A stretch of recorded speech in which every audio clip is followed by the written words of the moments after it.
Penyanyi asal Indonesia, Putri Aryani menjadi perbincangan hangat publik belakangan ini karena penampilannya yang memukau di audisi America's Got Talent 2023.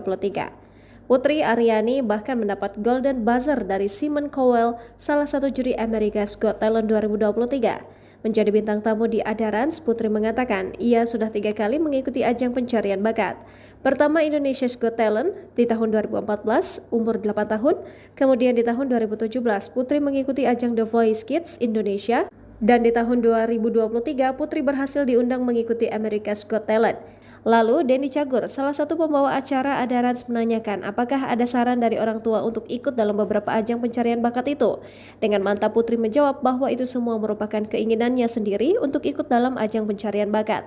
Putri mengatakan apabila ditekan orang tua untuk ikut ajang pencarian bakat itu, maka ia bisa terpaksa dalam melakukannya.